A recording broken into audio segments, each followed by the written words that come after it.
94 seconds. That's how long it took for a complete Russian artillery platoon to go from a moving column to 3 burning hulks in a field west of Donetsk city. The drone operator watching the feed did not celebrate. He marked the grid, logged the time, 14:23 local, a Tuesday in late November 2024, and immediately began repositioning his Mavic 3T back along its assigned observation corridor.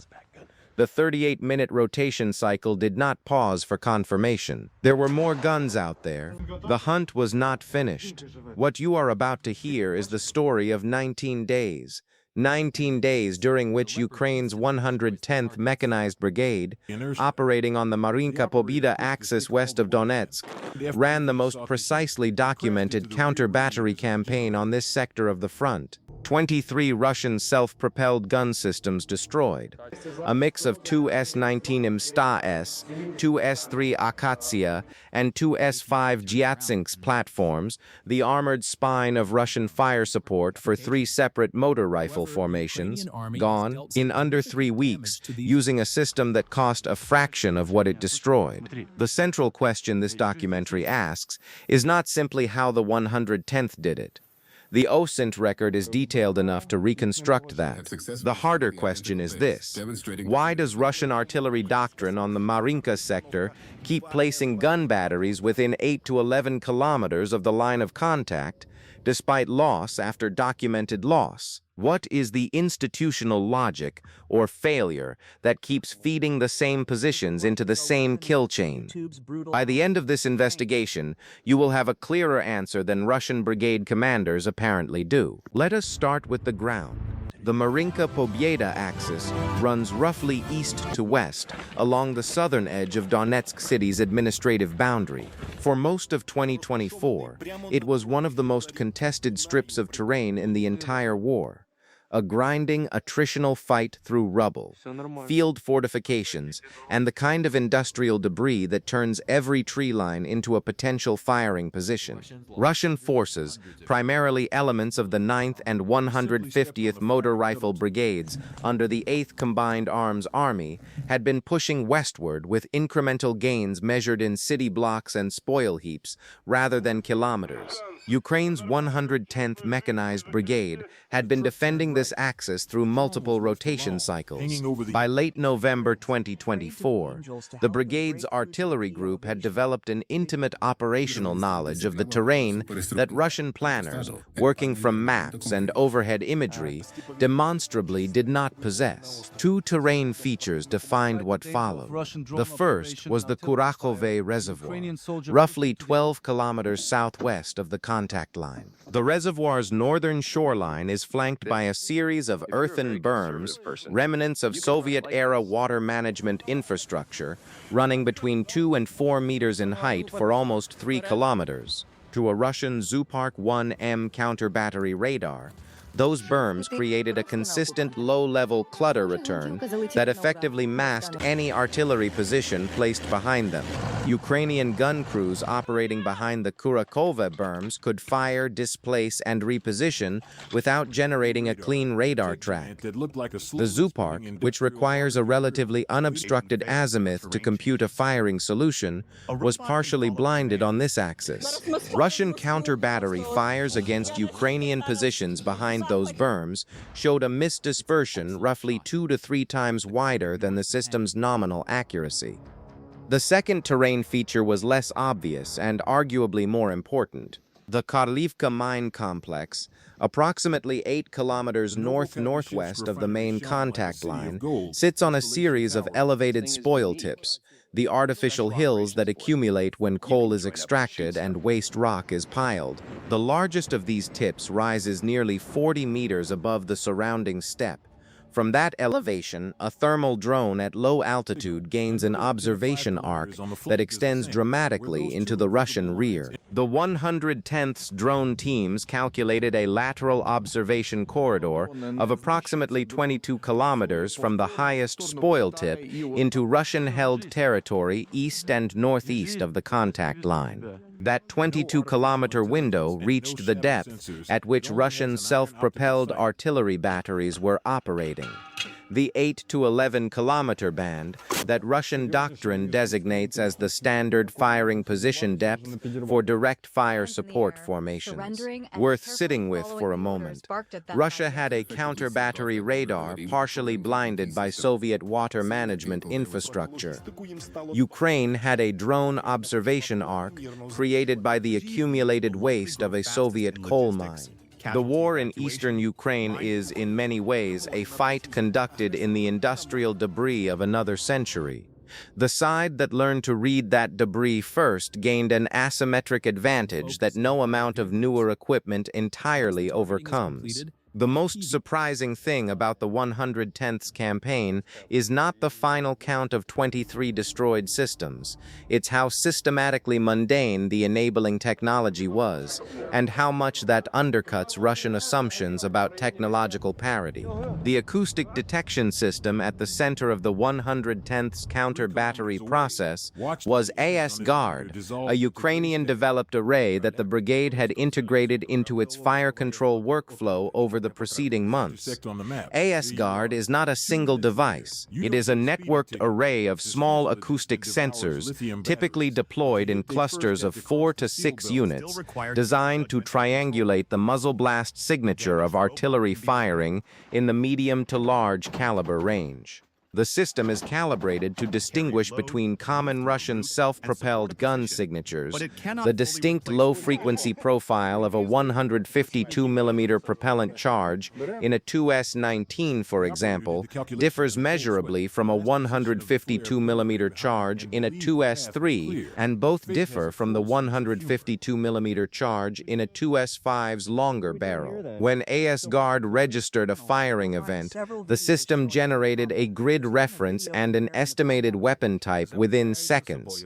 That data fed directly into the brigade's artillery coordination network, where it was cross-referenced against preloaded mapping of Russian battery positions derived from previous drone observation and satellite imagery analysis. If the incoming grid matched a known position, the fire mission could be authorized almost immediately.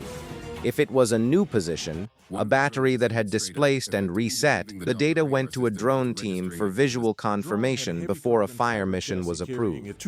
This is where the 38-minute rotation cycle becomes critical. The 110th's Mavic 3T operators did not fly continuous observation missions. Continuous flight degrades batteries, increases electronic signature exposure, and creates predictable patterns that Russian electronic warfare systems can exploit. Instead, the brigade standardized a strict 38-minute cycle. Launch, transit to observation corridor, scan assigned sector using thermal imaging, return, land, swap battery, repeat. The cycles were staggered across multiple drone teams so that coverage of the primary observation arc remained effectively continuous, even though no single drone was airborne for more than 38 minutes. The result of this integration, ASGARD acoustic detection feeding confirmed grids, Mavic 3T thermal confirmation closing the identification loop, and a pre-authorized fire mission queue, was a counter-fire closure time that Ukrainian brigade-level reporting put at under 4 minutes for 71% of detected firing events across the 19-day campaign window. For context, Russian self-propelled artillery doctrinal displacement time after a firing sequence, the time from last round fired to vehicle moving, is nominally 6 to 8 minutes for a trained crew, and often longer under combat stress. A counter-battery system that closes its fire loop in under 4 minutes structurally negates the Russian displacement doctrine. The gun is still in position or just beginning to move when the Ukrainian rounds arrive. And that is precisely what the evidence from destroyed vehicles shows. 3 specific destruction events that the open-source record, geolocated video, satellite imagery, and Ukrainian General Staff reporting allows us to examine in detail. The first occurred on approximately day 4 of the campaign window, in a field position roughly 9 kilometers kilometers northeast of Marinka, on the southern edge of a tree line that Russian battery commanders had apparently assessed as providing adequate concealment. A single Tu-S-3 Akatsiya, the older Soviet-designed self-propelled howitzer that remains in wide Russian service despite its age, was caught in a firing position by a Mavic 3T thermal cycle. The vehicle's engine compartment was running hot, visible on thermal as a bright bloom against the cooler ground. The gun barrel showed the characteristic heat signature of a recently fired weapon. What the drone operator observed, and what subsequent geolocated video confirms, is that the Tu-S-3 was not in a prepared fighting position. It was in a hasty position, tracks not dug in, no camouflage netting deployed, positioned perhaps 15 meters from the tree line rather than within it, consistent with a battery that had displaced under pressure and reset at the nearest available cover without completing the full position preparation sequence that proper doctrine requires. Ukrainian artillery fired a 3-round adjustment, followed by a 5-round fire for effect sequence. The first adjustment round landed 30 meters short. The second was within 10 meters. The fire for effect bracketed the vehicle. One direct hit, one near miss that disabled the running gear. The Tu-S-3 did not move again. The second event is more significant and more revealing of Russian tactical failures. On approximately day 11, ASGARD registered multiple near-simultaneous firing signatures from a grid approximately 10 kilometers east-northeast of the Karlivka mine spoil tips. The signature profile suggested 3 to 4 guns firing in coordination, a battery salvo, not individual harassment fire. The Mavic 3T team, tasked to investigate, found something that should not have been there. A full platoon of 2 S-19 Msta-S, self-propelled howitzers, subsequently identified through vehicle markings visible in later video as belonging to the 9th Motor Rifle Brigade's Organic Artillery Regiment, was in the process of displacing. 3 vehicles were moving in loose column along a dirt track running between 2 field boundaries. Moving, which means not yet in a new firing position. Also critically, moving in a predictable direction along the only viable track in that section of terrain, one that had been previously mapped by Ukrainian drone observation and flagged as a likely displacement route. Consider the position of the Ukrainian fire control officer receiving this data. A 3-vehicle column of 2 S-19S on a predicted route not yet in a new position, moving at approximately 15 to 20 kilometers per hour on a dirt track. The fire mission was authorized within 90 seconds of the visual confirmation. A battery of Ukrainian 155mm howitzers. The specific type has not been confirmed in open-source reporting, though M777 and Peugeot 2000 were both documented as 110th assets during this period. Opened a timed fire mission targeting the predicted position of the column 2 minutes along its route. The geolocated video that emerged subsequently, filmed from drone altitude and later verified by comparison with satellite imagery from the same date, shows 3 burning vehicles. 2 are clearly 2 S-19S. The third is partially obscured by smoke, but matches the platform profile. None of the 3 appear to have been in motion at the time of impact. The working assessment from open-source analysts is that the column halted, possibly because the lead vehicle was struck first, and the second and third vehicles were caught stationary, 94 seconds from column moving to 3 burning hulks. A complete Russian artillery platoon gone in a field west of Donetsk. The third destruction event, occurring on approximately day 17, illustrates a different failure mode in Russian practice. A 2S5 Gyatsint-S, the long-range gun howitzer that Russia uses for deeper fire support tasks, was identified in a firing position nearly 11 kilometers from the contact line. 11 kilometers should, by the logic of Russian positional doctrine, provide some margin of safety. The two S-5's longer barrel and heavier propellant charge give it a distinct acoustic signature that ASGARD flagged accurately. The Mavic 3T confirmation pass found the vehicle in what appeared to be a prepared position, a shallow scrape dug by the vehicle's own dozer blade, which the 2S5 carries for exactly this purpose. The obstacle here was timing. The 2S5 was at the outer edge of effective response range for the Ukrainian artillery assets immediately available. A fire mission at 11 kilometers with available guns required a longer flight time, which increased the window in which the vehicle could displace. The fire control team made a decision. Rather than fire immediately with available systems and accept degraded probability of a direct hit, they waited. They let the ASGARD system continue monitoring the position through the next firing cycle, confirmed the vehicle had not moved, and then requested assets with the range and accuracy to make the shot count. Going through the documented reporting from this period, one detail kept appearing. The 110th Counter-Battery Team had developed what they internally called a patience protocol, a set of criteria for when to wait for better conditions rather than accept a low-probability fire mission that might alert the target and prompt displacement. Counterintuitive in a discipline where speed is usually paramount, but operationally sound. On day 17, the patience paid off. The 2S5 fired a second mission from the same position. Apparently, the crew assessed they were safe at 11 kilometers, and Ukrainian fires struck the position within 3 minutes of the second firing sequence. The vehicle was destroyed in place. This is the part that doesn't make sense on the surface, and yet it defines the entire 19-day campaign. Russian self-propelled artillery crews, across multiple formations and multiple incidents, continued using positions that their own doctrine should have flagged as compromised. They returned to the same firing areas. They used the same displacement routes. They sometimes failed to deploy camouflage. They underestimated the depth of Ukrainian observation. Why? The answer requires understanding what Russian artillery doctrine actually asks of gun crews in sustained offensive operations, and where the gap between doctrine and practice opens up under the pressure of a grinding attritional fight. Russian self-propelled artillery doctrine, derived from both Soviet-era manuals and the updated field regulations published since 2014, prescribes a shoot-and-scoot cycle, fire a mission, displace by at least 500 meters, occupy a new prepared position. The doctrine is sound. The problem is execution under operational stress.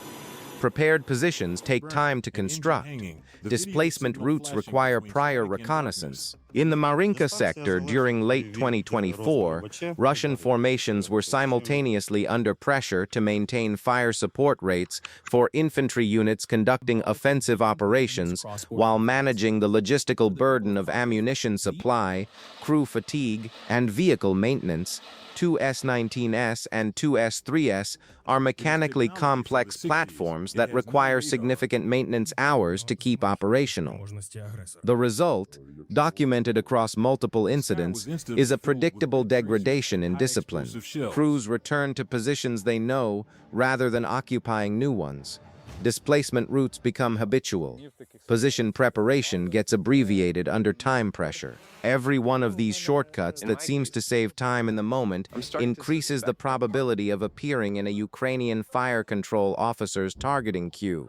There is also an institutional factor that Russian sources themselves, intercepted communications and internal after-action reports that occasionally surface in open-source channels confirm Russian artillery officers in this sector were operating under command pressure to maintain fire volume, regardless of the survivability cost.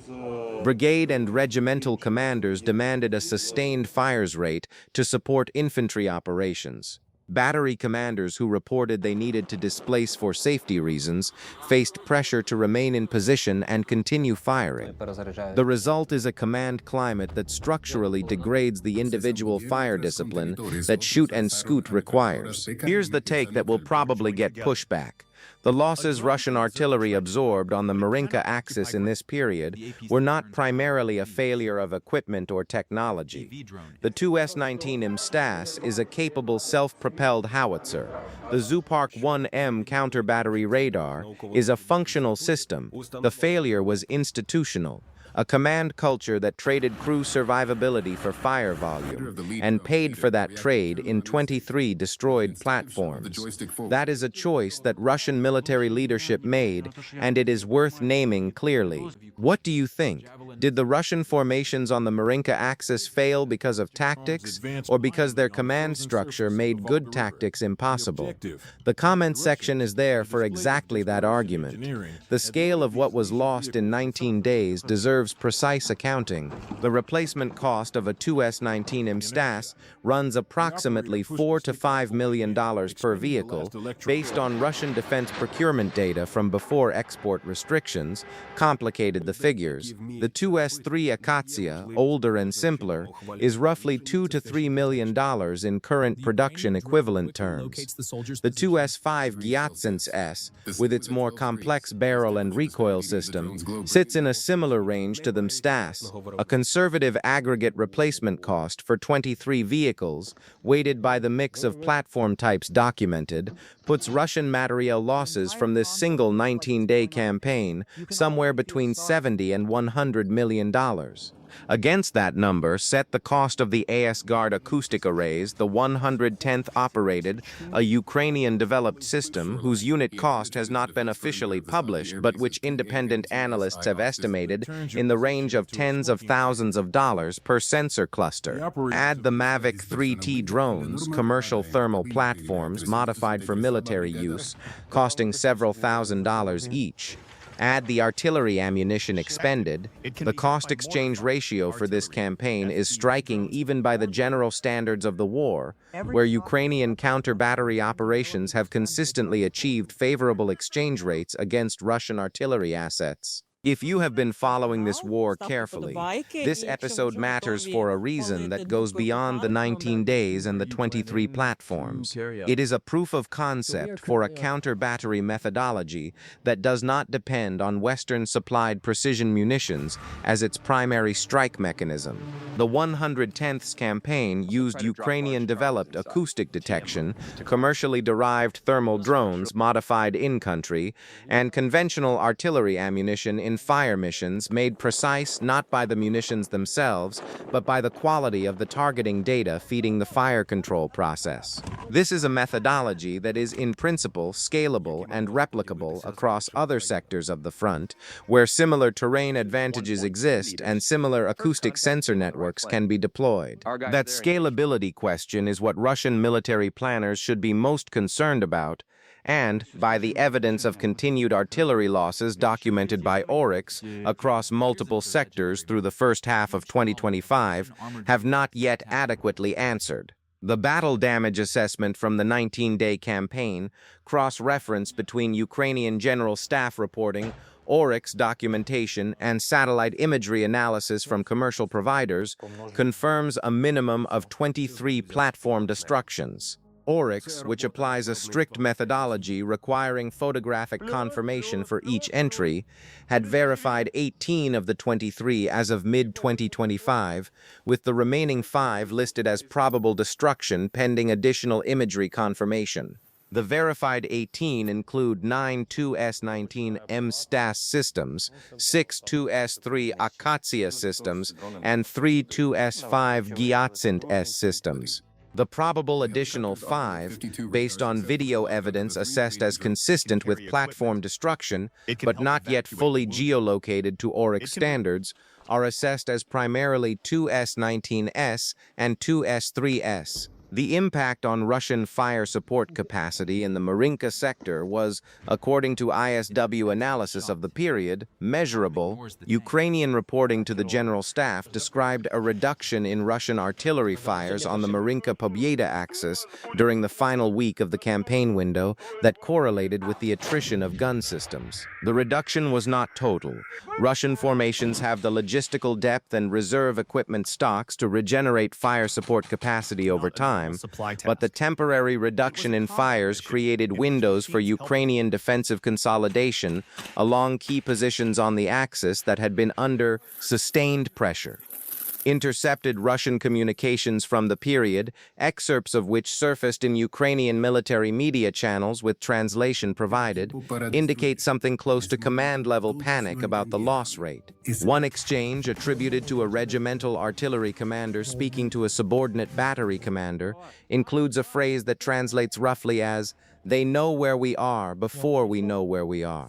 That assessment is, in the context of the ASGARD system and the Mavic 3T cycle times, approximately correct. The acoustic detection was registering firing signatures and generating grid references faster than Russian battery commanders were completing their firing missions and initiating displacement. One detail that stays with anyone who looks closely at this campaign: the Russian crews lost in these 23 vehicles were in most cases operating exactly as their orders required. They were at the positions their commanders assigned, they were firing the missions their commanders directed. The institutional failure that put them in a kill chain was not primarily theirs. It belonged to the command culture above them that prioritized fire's volume over the survivability discipline that would have kept them alive. The closing question is the forward-looking one. What does the 110th campaign window suggest about the durability of Ukraine's counter-battery advantage on the Marinka axis through mid-2025 and beyond? The honest answer is conditional durability. The advantage holds as long as several factors remain stable. First, the acoustic sensor network must remain functional, and the drone cycle must remain executable. Both are vulnerable to Russian electronic warfare jamming, though the 110th's approach of staggered cycles and multiple sensor clusters builds in some resilience. Second, the terrain advantages, the Kurakhove Reservoir Berms, the Karlivka spoil tips, are fixed geography that neither side can remove, but Russian formations can adapt their operating patterns to reduce exposure if their command culture permits the required discipline. Third, Ukrainian artillery ammunition supply must remain sufficient to execute fire missions at the rate that the detection-confirmation engagement cycle generates them. On the Russian side, the adaptation path is clear even if execution has been slow. Push gun batteries further from the contact line, outside the effective observation arc from the Karlivka spoil tips, invest in position preparation discipline even under command pressure for fire's volume, vary displacement routes and timing to break the pattern recognition that the 110th's fire control team developed over 19 days. These are not technologically demanding adaptations, they are institutionally demanding ones, requiring a command culture change that the Russian military has shown consistent difficulty achieving at the formation level. History offers a parallel worth considering. In Operation Bagration in 1944, Soviet counter-battery operations achieved devastating results against German artillery formations, not primarily through technological superiority, but through systematic application of acoustic ranging and aerial observation that created faster closure times than German displacement doctrine could reliably escape. The German formations that adapted, shortening their firing sequences, varying their positions with more discipline, accepting lower fires rates in exchange for survivability, lasted longer. Those that maintained high fires rates from fixed or predictable positions were systematically destroyed. Does the pattern repeat? Post your read in the comments. Could Russia have prevented what the 110th achieved if it had enforced its own displacement doctrine rigorously from the start of the campaign window? Almost certainly yes. The mathematics of a 4-minute counter-fire closure time work against a Russian gun only if that gun is still in position or early in displacement when the rounds arrive. Could NATO formations on a similar terrain axis be vulnerable to an analogous methodology from a sophisticated adversary? That is a question whose answer matters well beyond the Donetsk Oblast, and one that the 19-day campaign makes uncomfortably concrete. And what is the next Ukrainian investment in this methodology? Where does counter-battery OSINT go from acoustic arrays and thermal drones? Watch that space. The 110th Mechanized Brigade's 19-day campaign on the Marinka-Pobjeda axis is not the largest artillery engagement of this war. It will not be remembered the way the first HIMARS strikes on Russian ammunition depots in the summer of 2022 reshaped the strategic calculus. But it is, in its own way, a more instructive story, because it demonstrates what systematic, low-cost, high-discipline counter-battery methodology can achieve against a larger, better-equipped adversary that fails to enforce its own doctrine. 23 guns, 19 days. A Ukrainian-built acoustic array, a thermal drone on a 38-minute cycle, and the patience to wait for the right shot. The artillery platoon that went from a moving column to 3 burning hulks in 94 seconds did not lose because Ukraine had better guns. It lost because a Ukrainian brigade had better data, better process, and the institutional discipline to execute both under sustained operational pressure. That combination, data, process, discipline, is not something that can be destroyed by artillery. It persists, it transfers, it scales.